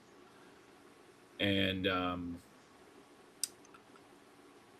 actually that we need to take on more debt to build ourselves out of the hole. In order to have a proper tax base, we need to have more taxable property, is the argument. Now, I don't quite believe that, because it just keeps the cycle up of development for the sake of a tax base, which allows us to fund services that will maybe keep pace with the development. Strong Towns keeps putting out videos related to how downtowns and urban areas still create they have the most dense, taxable, highest tax revenue per acre. Yeah. Versus suburbia, which is always a sink of value. They always actually bring in less taxable value than they use. Though it never feels that way when you're looking at city budgets versus suburban budgets. But they apparently also have their deficits that are running too. Because, again, we don't have single-payer healthcare. We don't have all these things that other social democracies already figured out. So we're playing catch-up, but we're not allowed to. We just have to either go for something. We have to go for something else, which is that anarcho-syndicalism, commenting agenda. Something that is completely different. Yeah, I think that's and bringing people's. Yeah. Sorry. We need multiple tendencies working at the same time towards different ends. But all independently with its, with its visionary goals. Sure. Expanding people's imagination through their projects. Yeah. So right. Let's move on. Spooky Scary is a kind of fun little channel. That is a fun channel. Very edgy kind of stuff. Sure.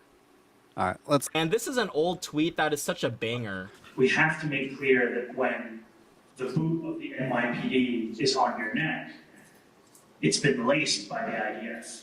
What a banger line. If only he had stuck with his principles instead of talking about how woke one was crazy. It is so sad to see Zoran get completely gobbled up by the Democratic Party machine. People will obviously be quite defensive. Oh my god, how dare you criticize my favorite celebrity? My favorite politician. How dare you demand accountability from them? The first defense of Sock Dem Gang is that I'm taking them out of context. AOC, when she was talking about how woke one was crazy, she wasn't actually referring to defund the police. So there's this one tweet that says, I'm really disappointed in Marxist. So we can move on. He's just for the going past into week, him arguing with internet trolls. Sure. Or rather, fanboys. People in the kayfabe. All right. So take your pick, something that looks. Yeah, time for one more.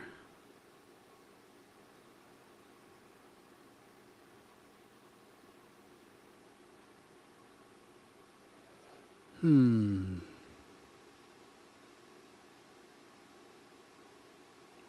that one.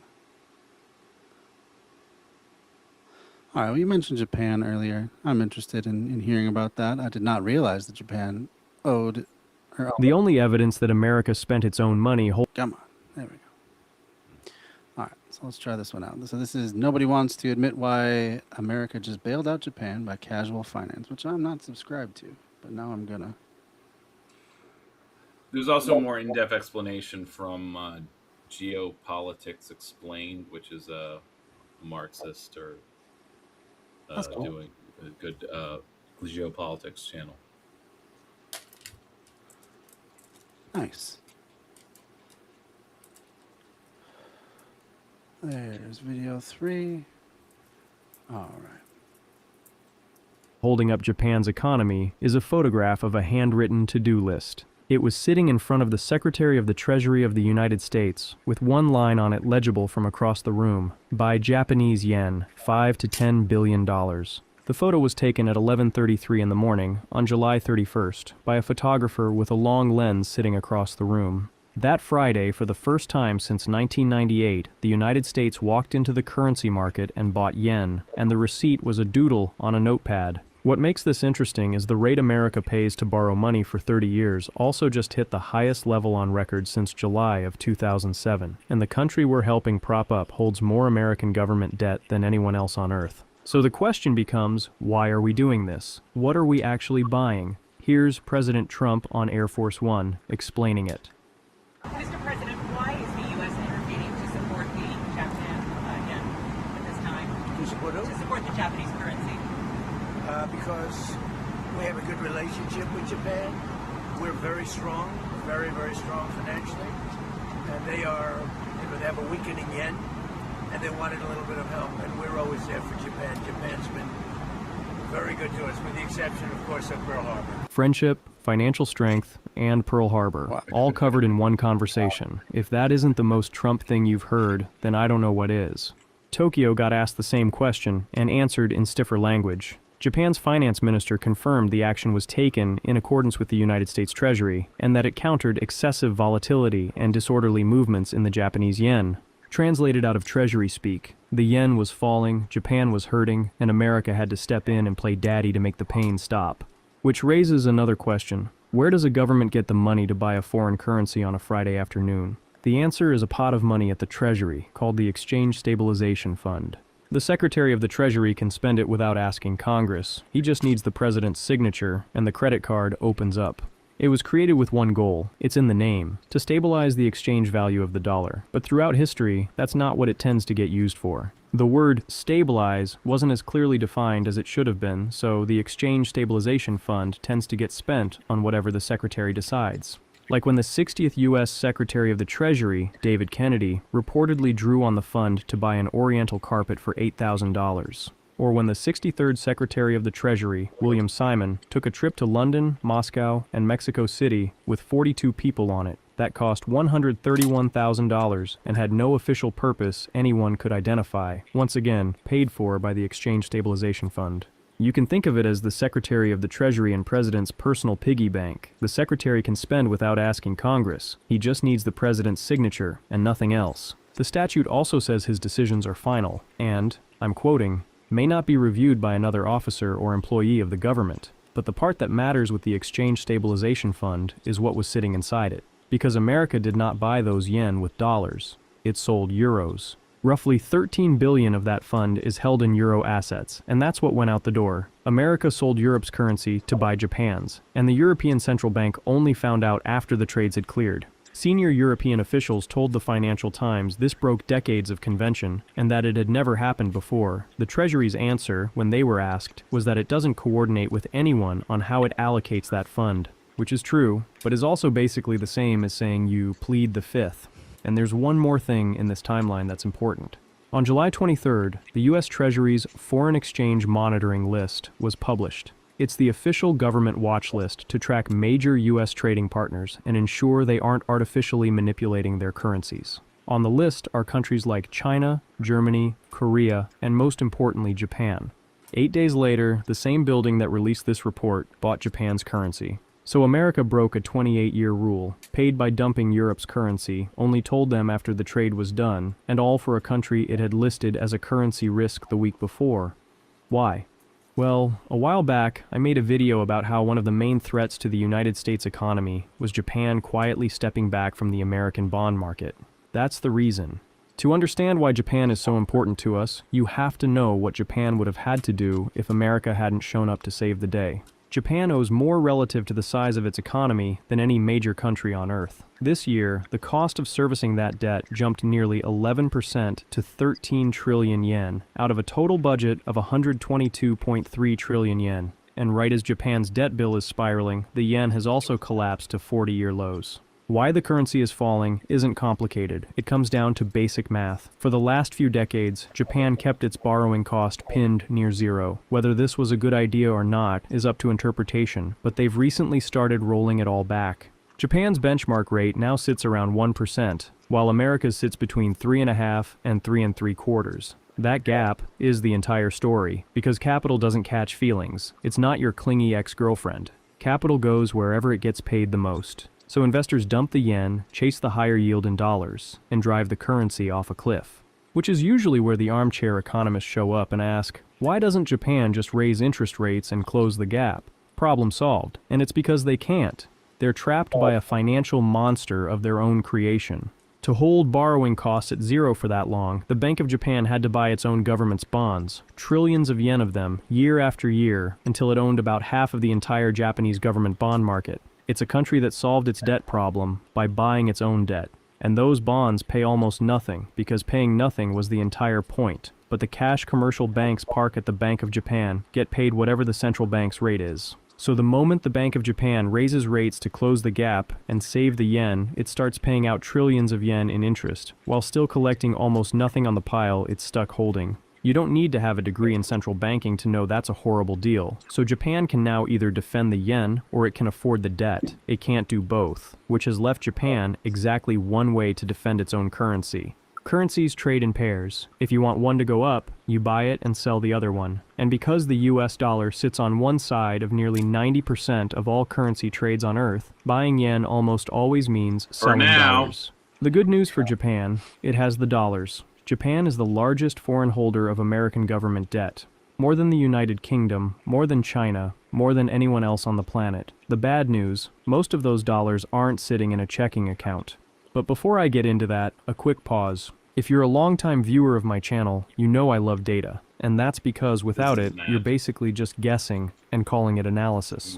The good news is we're built to infrastructure almost any server free trial of Oxy. Thank you to OxyLab Sit in Securities. With its war chest of American bonds. It can sell them, or it can pawn them. Japan's choice was to start selling. Across 1 month, Japan mounted the largest currency defense in its history, 11.7 trillion yen, or nearly $74 billion spent in 4 weeks holding up its own money, and that money came from selling down its American bond holdings. In May, Japan's holdings of American government debt fell by $66.7 billion, the single largest one-month drop in treasury holdings by any country in recorded history. Japan needed dollars, and Japan sold American paper to get them, and it worked. For about 3 weeks. Then reality set in. A bond's price and the interest rate on it move in opposite directions. Flood the market with American bonds nobody asked for, the price drops, and the government that issued them has to pay more to borrow. So Japan sells American debt. American borrowing costs go up. The gap between the two countries gets wider, and capital still goes wherever it gets paid the most, so it goes to America. Every dollar Tokyo raised to push the yen up made the reason the yen was falling in the first place slightly worse. This is what's known as the FX intervention feedback loop. But, big picture here, most capital in the last 20 years has been flowing into East Asia. Which includes Japan, but also like not as much Japan anymore, because Japan's big investment was, of course, in the mid-century. In their economic miracle. Then they hit their wall of profitability. And then Japanese capitalists start investing in the Four Tigers. Then the Four Tigers develop, and they invest in Aswan, and then China. So it's all kind of a flow down of capitalist investment, development, then as these economies develop, then they sort of get on the same footing, and then they're not as profitable anymore because they're not growing exponentially. Labor costs, people actually, have stuff. So it's, the money, then it starts flowing into Africa, maybe, and so then you have West Africa, and so on, and the East African Federation, the Sure. West African Federation, that is very nascent right now, but kind of cool looking from afar. Yeah. I think Ghana's Sure. doing something cool, and I thought they already did this, but Burkina Faso or Niger, completely split from France, Niger. I thought this was old news now, but it seemed like a recent headline. Yeah, I don't know about that one. But meanwhile, Or the AFRICOM doom. is funding jihadist rebels who then disrupt and topple their government. So it's sort of also a repetition of stopping the socialists in the 20th century. We're doing it again in West Africa. It's back. Great. Loop. It's a machine that eats its own tail. Every force pushing the yen down before the operation was still pushing it down after. The rate gap was still 250 to 275 basis points. The Bank of Japan still owned half of its own bond market. The yen was still near 40-year lows. Japan spent a record amount of money, sold American debt to do it, and told the entire world it meant business. And not only did Japan's way not work, it also was now America's problem. America's long-term borrowing costs are at their highest level since 2007, and America's single largest foreign lender had just demonstrated in public that when its currency gets in trouble, it's willing to become a seller, which is a thing you'd rather your biggest lender not do. So that meant somebody had to build a second way, and somebody did. There's a tool at the Federal Reserve where a foreign government can hand over its American bonds, take dollars in exchange, and buy the bonds back later at a slightly higher repurchase price. It's a pawn shop for governments. The official name for it is the Foreign and International Monetary Authority's repo facility. These are liquidity tools for central banks that run on short-term repurchase agreements. Here's how it works. A foreign central bank, like the Bank of Japan, hands over $100 in U.S. bonds to the Federal Reserve. In return, the Fed gives them $100 in cash. Then the next day, the Bank of Japan buys those bonds back for $101. That $1 difference between the sale price and the repurchase price is the interest earned by the Federal Reserve. The whole reason for the facility is to give foreign countries quick access to dollars, so they aren't forced to dump American debt onto the open market. It gives Japan a way to raise dollars without ever becoming a seller. It's what you build for a creditor you cannot afford to lose. Which brings us back to July 31st, the day when the U.S. Department of the Treasury and Japan's Ministry of Finance executed a joint market operation to prop up the rapidly depreciating Japanese yen. Because 48 hours after the operation, Treasury Secretary Scott Bessent took to Twitter to say that the FIMA repo facility is an important backstop and that he'd encourage the Fed to expand it in the coming months. But here's the detail that makes the request strange. Nobody was using it. The facility has a ceiling of $60 billion per country, and the balance was sitting at zero. Days after he asked, Bloomberg reported it had gone unused for an 8th straight week. So he wasn't asking for more room because he'd run out. Nobody was anywhere near the ceiling. He was asking the central bank, in public, 48 hours after a currency operation to build capacity for something that hadn't happened yet. Then he went on CNBC, where the host laid it out pretty straightforward. Because one thing we definitely don't want is Japan selling treasuries to do this, so you have encouraged the Federal Reserve to upsize. Bessent responded, saying the goal was to protect the U.S. economy and keep any volatility offshore, and that the FEMA facility was done in 2020, and the size of the bond market was much smaller then. So I think it would be reasonable for the Fed to consider upsizing the facility, which is an answer to a different question. He did the thing every official is trained to do, redirect the question, because he conveniently didn't mention that the facility was sitting unused, or that its ceiling is $60 billion per country, while Japan spent $73 billion defending the yen in 1 month alone. He pointed at the bond market instead. It was smaller in 2020, he said, so it would be reasonable for the Fed to consider upsizing, which is true, but it's also not what was asked. You don't publicly ask the central bank to make an empty facility bigger unless you know something is coming. Now, maybe that's just my read. Maybe I'm connecting dots that aren't connected. Except, I'm not the only one connecting them. Mark Sobel, a guy who looks like he knows his way around an economics textbook, and who also spent about 4 decades inside the U.S. Treasury working on international monetary policy, wrote that, aside from supporting a friend, the Treasury may have been concerned that a weak yen could push American long-term rates higher. So the president says friendship, the Treasury Secretary says stability, and the man who spent nearly 40 years inside the Treasury says there's more to this story. It looks like a story where the country holding more American debt than anyone else on the planet demonstrates, in public, that it will sell that debt to fund its own currency defense, which becomes a supply problem in a market that is at a 19-year high. The funny thing about all this is that none of it's hidden. Everything I've covered is public. A data release, a tweet, a blog post, a photograph. The catch is, you just have to dig deeper, because the story that gets reported and the story that's actually unfolding underneath are rarely the same one, which is where I come in. I made this channel because I like doing the dirty work. I read the boring documents so you don't have to, and then I tell you what's buried in them. If that's worth something to you, hit subscribe. Of everything in this story, the only thing that told you exactly what was happening, with nothing hidden beneath the surface, was a handwritten to-do list that nobody was ever supposed to see. Journalism. Yeah. Good stuff. Really, man? Did you follow all that? No, I absolutely did not follow all that. This seems like such a circus. If I buy this, I pretend it's worth something, and then I pay it. Capital's been doing this stuff since the I'm 1600s. sure. I'm sure. I'm currently reading a nice little 100-page book about how the Jeffersonians overtook the Federalists in 1800. Sure. And the thesis is that it was a very large ideological, like this represented a huge ideological shift.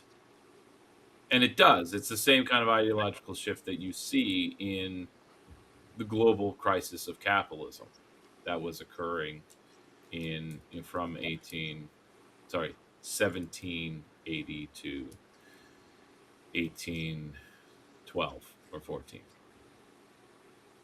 The Napoleonic Wars, but it starts with the American Revolution or the Age of Unrest with the decade before that. And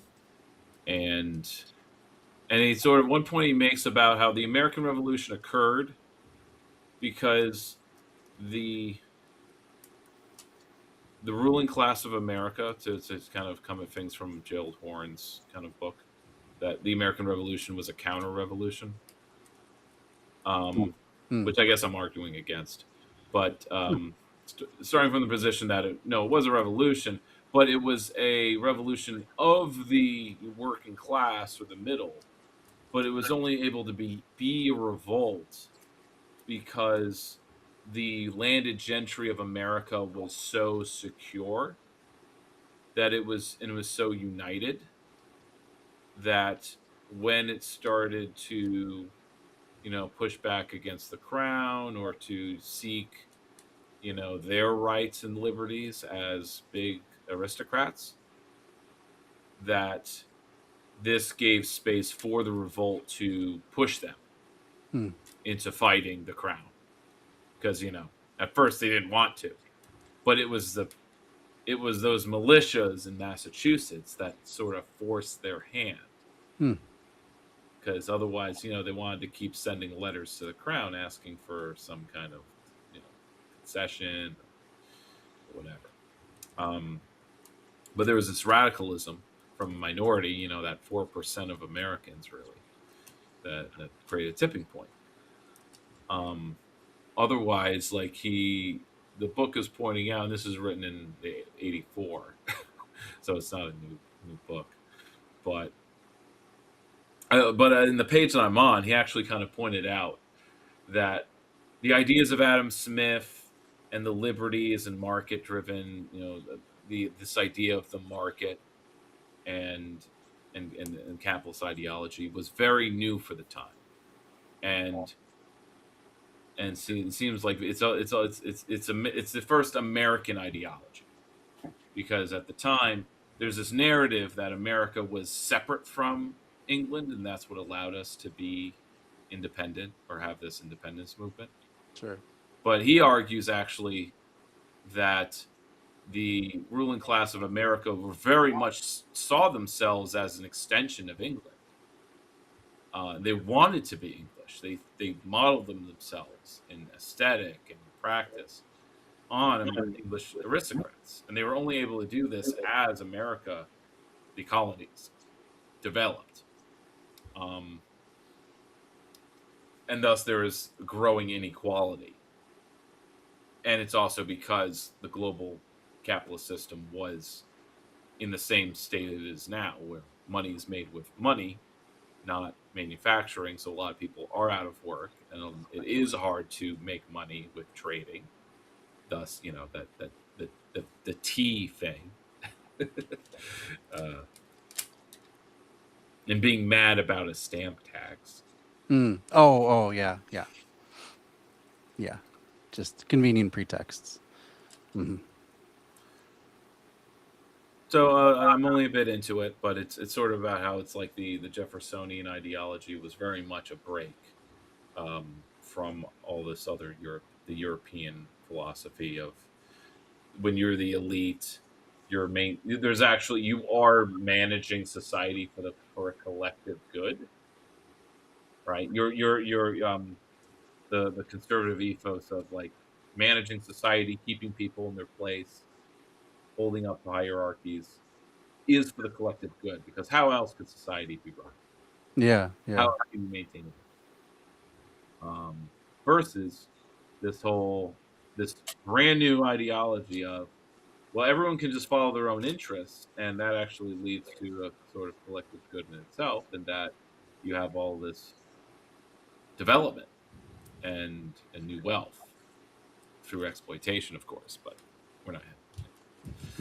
But that's what Marx's analysis of capitalism is built on all of the work done by Adam Smith and all of these other businessmen, shopkeepers, who are writing their own treaties based on their own observations of how things are working, versus the more abstract, common good rule by the elite aristocrats. Yeah. Interesting. Which half of the founding fathers kind of were. Yeah. And those were the Federalists. So you had the Federalists with Alexander Hamilton, who were rarely elitist, slobs. Yeah. And I mean, then wasn't a rapping forefather who was just like laying down some truth for everybody? And Burr and the Jeffersonians were representing a sort of a populist politics, but also, they had a democratic vision of a different vision opposed to, and that laid the groundwork and became American political ideology evermore, including today. So, this idea of what liberty is and what common good might be, but not really is, that doesn't really matter. Yeah. So rest of August lays before us. It'll be over before we know it. Yeah. I got a friend visiting me. There's a smattering of helping out with the petitioning for the ranked choice voting campaign. We need half as many signatures, so I'm going to work half as hard. Essentially, my goal is just if I put in my 100 signatures, then I'm doing a 12th of the work. There you go. And I'm about a third of the way there. That's awesome. So, and then there's in September and October, so I can actually sort of think and procrastinate a little and just do more in the fall. But maybe it's more of I'll pace myself and just do something every other week. Though there are things happening, picnics and other outdoor things where people gather. So it's sort of like, well, let's do some stuff now. So that's ahead. Trying to do Green Party stuff. I'm more in the sort of sort my own papers, so I'm prepared and ready to maybe start training other people, trying to bring other people in.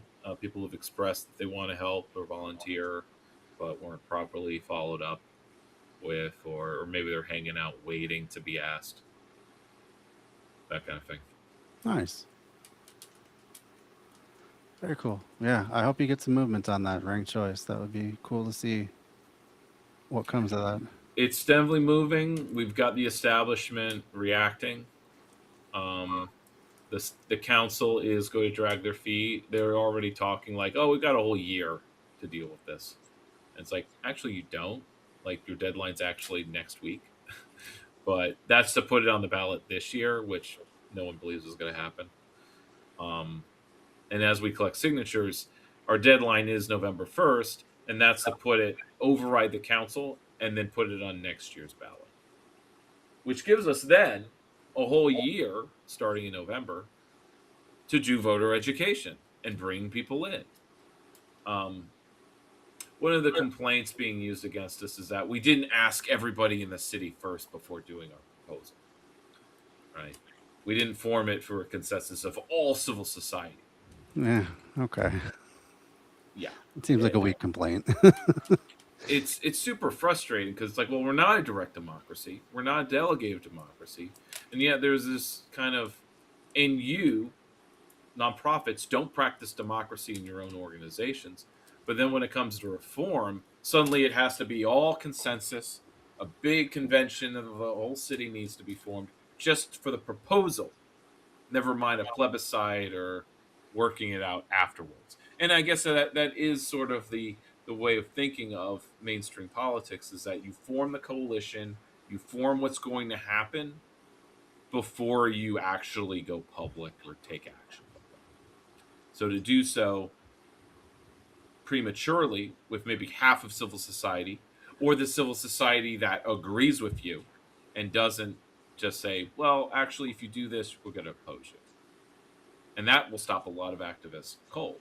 They'll say, well, then I guess we have to step back and reformulate or just do nothing, which is, I'm happy with this campaign. When it met that wall of like, well, if you do this, we'll oppose you. It was like, well, we're going to go forward then, and you'll just have to oppose us. And we believe you'll be the ones looking silly, because you'll be the ones saying, well, I'm for reform, but not like this. Mm-hmm. Yeah. That's opportunism.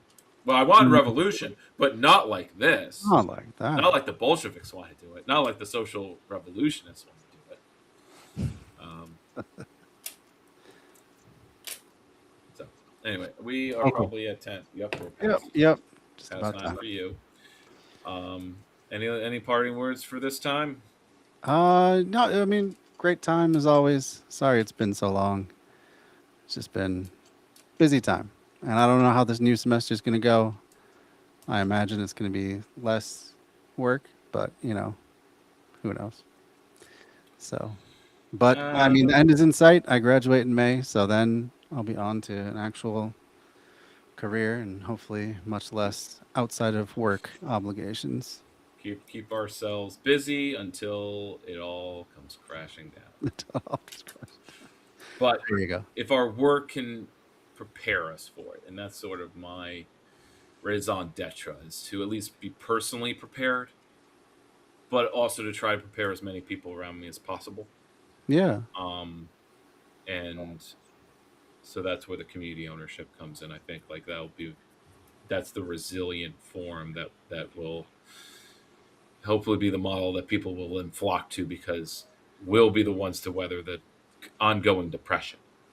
Because we are in a depression, it's just not talked about that way. It's just the unemployment isn't in the form of breadlines because we have food stamps now. Yeah. But it's in the form of all kinds of other depredations. Right. And a lot of people that just don't have work or good employment. So promising jobs is sort of the populism thing. Who is it? Some podcaster or show was it was Chapo actually who called it like slop populism.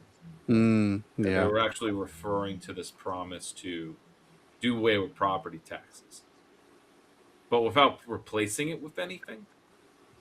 Very, very odd. Yeah. Usually you need to pair that with land taxes, but right.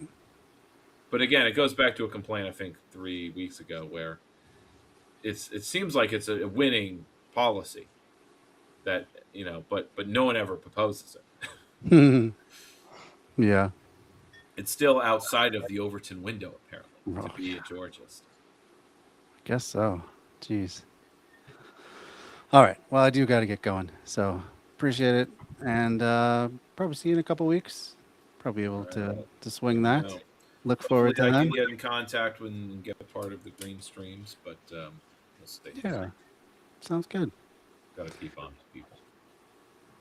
Later. See ya. All right, that was Dan Platt, the eco-socialist, the Albany eco-socialist. In fact, let's see. Anything we want to plug before we get out of here? Do you have something you want to plug, Amanda? What kind of stuff?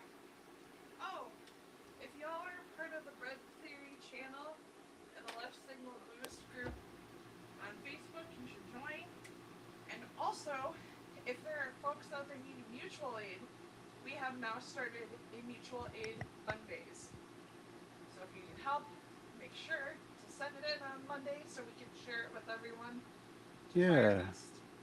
Thanks for plugging that. I'll put a link in the comments to our group just to remind people where to go.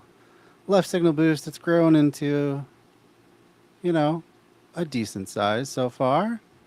Because it's got so much fire and riz. Fire, riz, and it is in fact bussin'. So what else do you really need? Here, I'll put it up on the screen. Absolutely nothing. There it is, Left Signal Boost. Join today. We do a lot of good stuff for each other.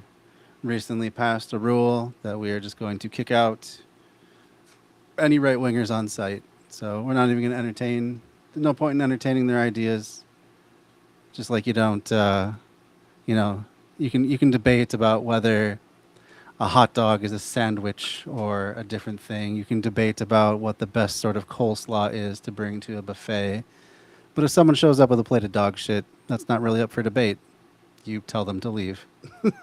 Or at least take their dog shit elsewhere. And if you're joining the page, please make sure to answer the questions, the screener questions, because some of us, myself, have an inclination to decline if they are not answered. Yeah, so in case, I'm not sure how much is being picked up by the mic there, but in case you couldn't hear that, if you are coming to join Left Signal Boost, which is on Facebook, I know, yes, but this is one bright spot of Facebook, I promise you. Please answer the membership questions. It really helps us suss out who is sincere and who is there just to be a dick.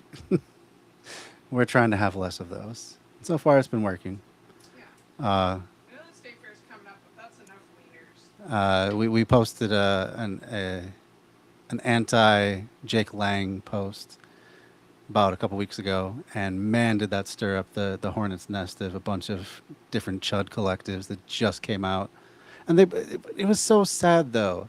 They were trying to sneak into our group, but they could not help themselves. They could not help just being bigoted, mostly transphobic, but just bigoted in general in their answers to the questions, in the things that they wanted to post. So they all just got declined, with the exception of maybe one or two, which the moment they spoke up were themselves kicked out. So all that fury signifying nothing. So yeah, don't come if you are that. You're not gonna have a good time. You're probably not even gonna make it into the group, to be honest. You won't make it to the end of the week if you're running your mouth. So. Yeah. So. But it's a good place. We share all kinds of stuff. It's not just memes. It is events. It is mutual aid threads. It is political education, articles, videos, and it is a community. It's a group. It's not just a page. So it's for everyone to share. Yeah, people are really nice. Yeah. Really nice. Yeah. If you're new to leftism, it's not a place where you're going to get smacked down or anything. We believe in call in over call out, and helping people develop their leftist sensibilities. and so on. So yeah, come check it out. Left Signal Boost on Facebook. Started it like 6 years ago now. It's pretty crazy. It's been going on that long. It's bananas. But yeah, multiple posts a day. We got enough regular posters, myself being one of them, that we can keep things going for quite some time. Probably some of the greatest moderators on the internet. I would agree. Yeah, we have a really good team of moderators. They're on top of it. So, yeah. Thanks for plugging that, Miss Amanda. Also, if you live in the South Metro and you need therapy, come find me. Just kidding. Yeah, if you or someone you know lives in Twin Cities and they need therapy, reach out to me personally. I'll get you hooked up with Amanda's excellent counseling center. All right, I think that's it then. Thank you all for joining. And I will see you next time. Might be Sunday. We might finally wrap up The Witcher. What do you think, Amanda? What are the odds that one, will stream on Sunday, and two, will actually finish this game? I mean, I don't think you're gonna finish it. I think it's a trap. I was just looking back at my lives here. Let's see. I haven't found the beginning of The Witcher. When did I actually first start it? I started it 4 years ago. I started The Witcher 3.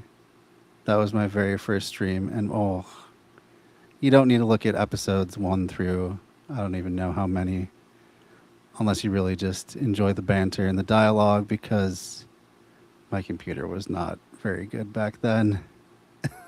So, but I guess 2 years ago, that's when I got my upgrade. But yeah, the graphics were pretty poor.